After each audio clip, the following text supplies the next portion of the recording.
Hi guys, good day. This is Jay from Pageant Trend. I'm here with one of the official candidates of Mr. International Philippines 2024, all the way from Rosario, Cavite. I'm here with Dan V. Hi Dan V. Hello po, magandang gabi po sa ating lahat. Wow, good evening and good day, Dan V. How are you right after your pageant, Ginoong Rosario 2024? Mabuti po, sobrang buti at sobrang dami pong pintong nagbukas. And what are those opportunities na dumating sa'yo right after nung coronation night? Yun, tulad nga po noon na isa na po akong official na kandidato ng Mr. International Philippines. Wow, congratulations, Dan V. Anyway, let's talk about how was your experience sa screening ng Mr. International Philippines? Nung screening po is sobrang kinakabahan ako. Siyempre, baguhan lang ako sa gantong uri ng mga patimpalak and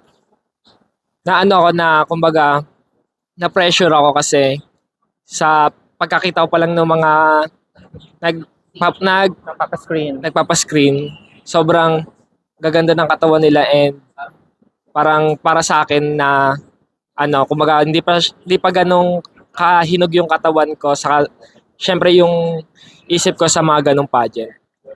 We all know that your first time to join the national pageant.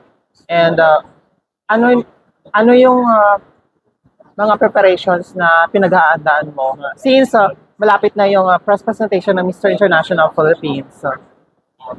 Syempre pinaghahandaan po natin kailangan magkaroon tayo ng mas magandang katawan.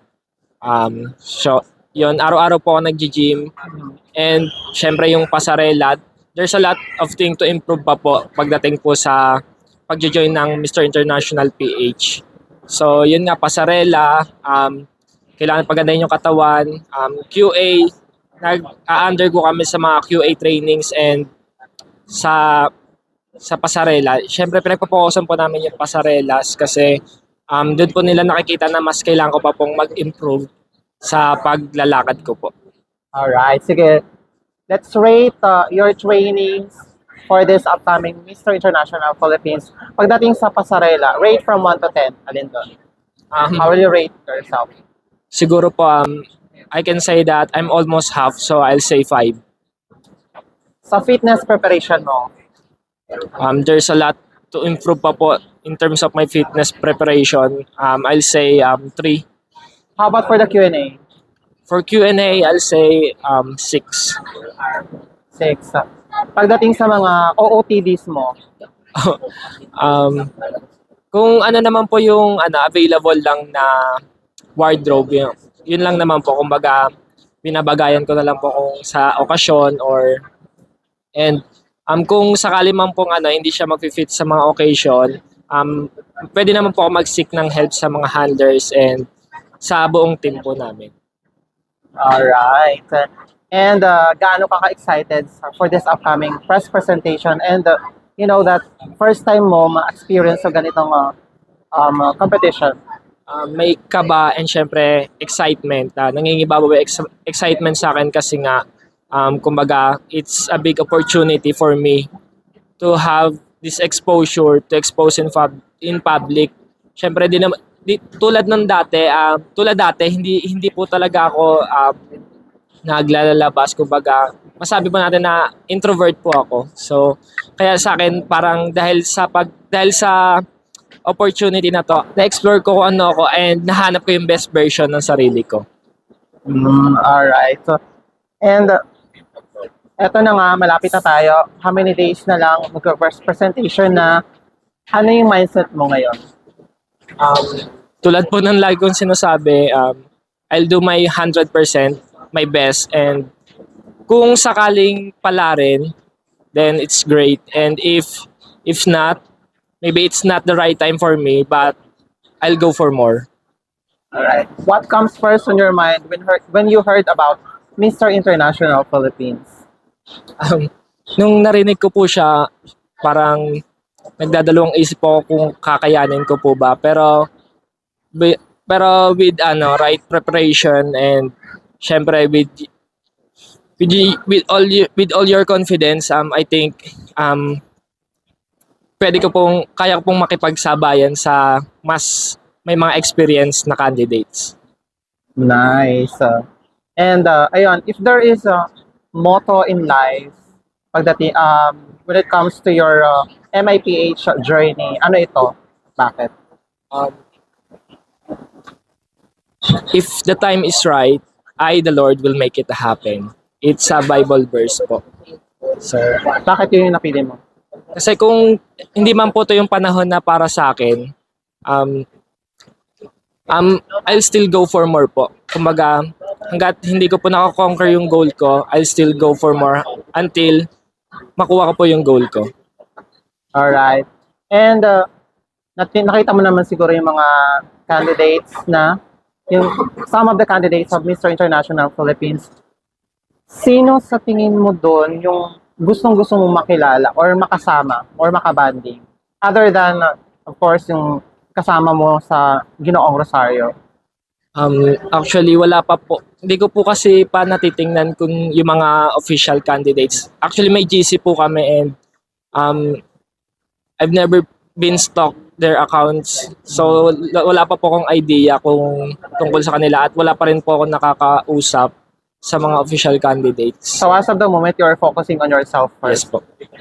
Okay, that's good. Who do you think is your biggest competitor? I think myself. So, yun nga, siguro ko malaking kalabang ko na lang dito sa pageant na to is yung sarili ko. Kasi ang kalaban ko lang naman dito is yung utak ko na lang talaga na kung kakayanin ko ba ito. Yung mga doubts, kailangan malampasan ko yon and to be more competitive pagdating sa Mr. International Philippines.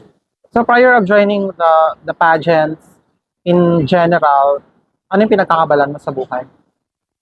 Ano po, beside pageant po, I'll do lawn tennis, I play lawn tennis and now, nag-help ako sa business ng kuya ko which is, it is a clothing line po. And my role po dun ang role ko po sa clothing line na yun is, kumaga ako po yung nagmamanage ng mga gagamitin para po sa printings ng shirts and yung mga tela na gagamitin. Yun po yung pinagkakaabalahan ko sa ngayon. Nice. And aside from that, ano pa? Are you studying or? Ngayon po, after po ng pagka-graduate ko po ng senior high school, nag-stop po ako ng 1 year. And this coming school year po, mag-enroll na po ulit ako. Well, best of luck sa journey mo sa Mr. International. And of course, I prepared some flashcards and this flashcards contains personal questions only. So, we'll tama o mali sa sagot na to. It's all your personal answers. Okay, you may choose or pick one. Okay, what's your favorite time of day? To be honest, my favorite time of the day is evening. So, kaya yung gabi ang pinaka-favorite ko is, syempre ito na yung time na magpapahinga tayo, kumbaga magkakaroon tayo ng makapagpahinga na tayo, may time na tayo sa sarili natin, makapag-isip kung ano yung mga gusto natin gawin. And syempre, ito talaga yung pinakamagandang time kasi natapos mo yung isang buong araw ng may kabuluhan and it's time to sleep and gumising para sa panibago mo na namang gagawin. Alright, thank you. And another one.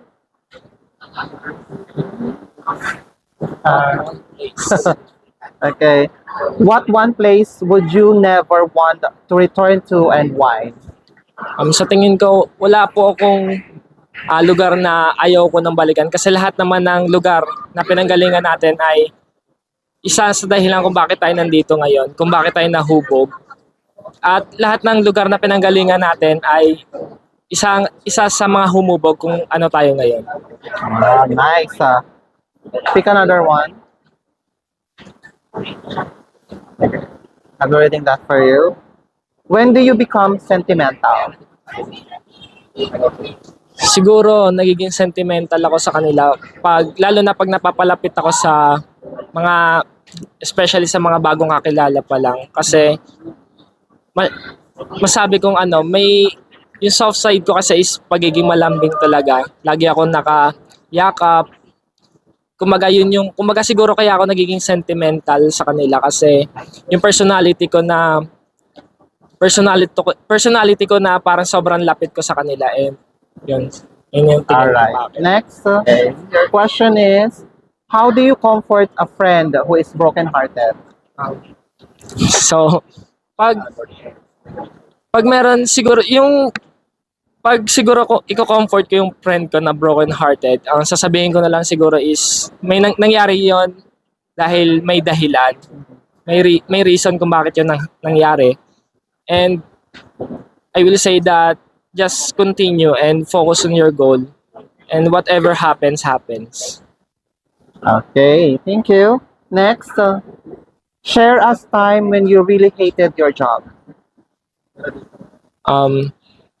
Yung time ko na nag-join ako ng pageant, parang di ko masabi na meron akong part na kinainisan ko yung trabaho na to kasi talagang throughout my journey in pageantry, sobrang na-enjoy ko siya and I can't remember anything that I hated. Okay, thank you. Last one. What are the advantages and disadvantages of your age and career? Siguro po ang advantage ko in terms of my age, I have a lot of chances to join again and again. Kasi mas may mahaba pa akong time frame para mag-practice and mag-join ulit kung sakaling hindi ako pala rin.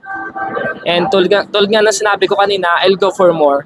And advantage ko yung age ko kasi nga there's a lot of years to prepare and to join more and more pageants. So siguro yung disadvantages ko na lang is since nga bago ako, marami pa akong dapat malaman, marami pa akong dapat paghandaan, marami pa akong dapat baguhin. And syempre, i-workout natin yan until ma-perfect natin. Alright, thank you so much, Danvi. And ayan, so do you have any message to your fans and supporters who are watching right now? Ang message ko lang po is sana patuloy niyo po akong suportahan.